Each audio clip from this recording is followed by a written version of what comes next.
Greetings, ladies and gentlefish, and today I'm bringing you a game in the Alecto, the Tier 4 tank destroyer for the British, and this is a tank that I've kept, and I just have great fun in. I think it's a brilliant little machine, and I love it to bits.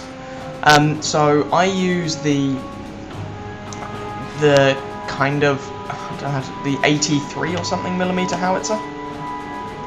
87, sorry. So not the big gun, not the one that has a massively long shell travel time. But this gun is unique to this tank, and I think, well, different people have different opinions. For my money, it's the best gun for this tank. One of the really nice things about the Alecto is that it's got 390 meters view range. So my standard equipment setup, it's a pretty standard tank destroyer setup. Gun rammer, binoculars, and camo net. This thing has an insane camo rating. It's tiny. I mean, look at it. It has no armor. It has literally 10 millimeters of armor. This thing would die to a lol tractor. But anyway, we are on, oh, I can't even remember the name of this map. You guys will recognise it. We're up here, and I'm going to go up into these bushes. With the view range on this thing, you can see over to that far ridge line, and what's more, you can shoot without people spotting you because you will be outside of their view range. To start off with, I just decided to do a bit of scouting, pretty much. Just passive scouting, just seeing who's here. But that's just too good a shot to not take. Oh god, he gets away. This gun isn't enormously accurate. There we go, we get him.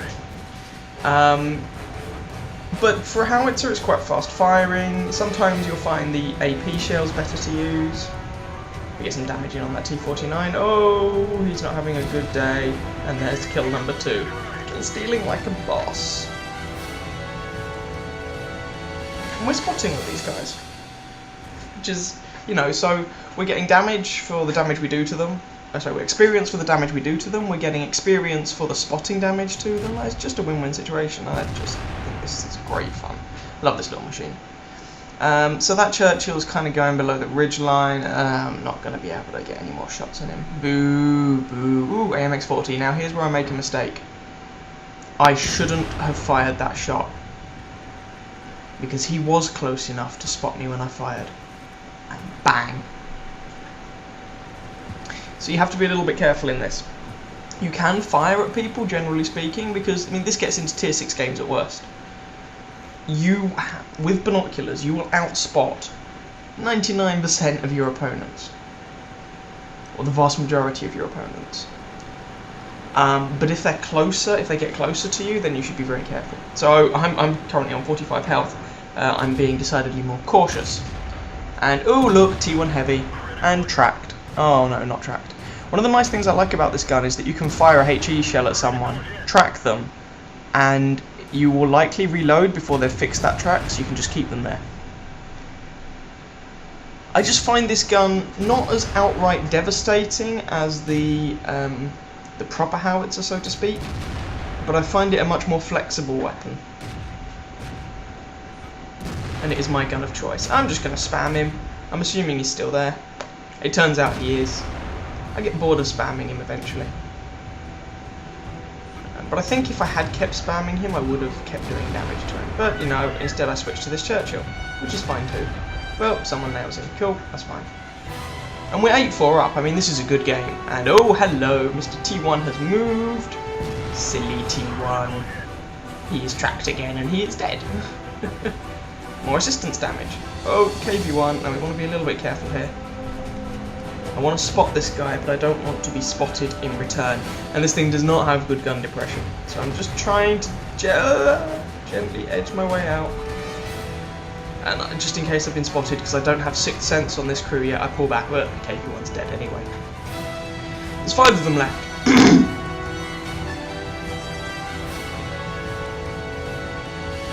And there's probably no one left alive on that ridge, let's be honest. I mean, there's 6 smoking wrecks over there. There's probably no one left alive. That's the conclusion I come to. And I think, you know, balls to it. 10-5. I want to get some more XP before the game finishes. Maybe I'll die, maybe I won't. Either way, charge!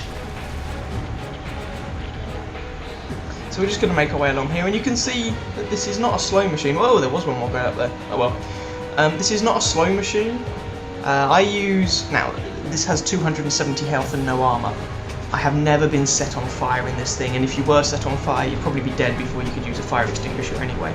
So I have medkit, repair kit, and I pack fuel, just to move around that a little bit quicker. Ooh, derp the artillery to death.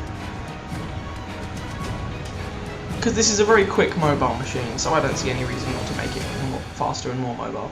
And I normally still make a profit with it, and I don't run a premium account, so you know, it's not too bad. I find it's quite easy to have a good game in this machine. And yes, I know it's only tier 4. I mean,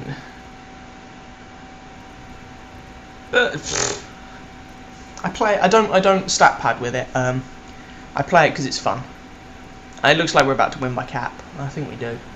But I decided to run out and see if I can find anyone else and derp them, but I don't think I'm going to. Nah, that's it. So as it turns out, we get 3 kills.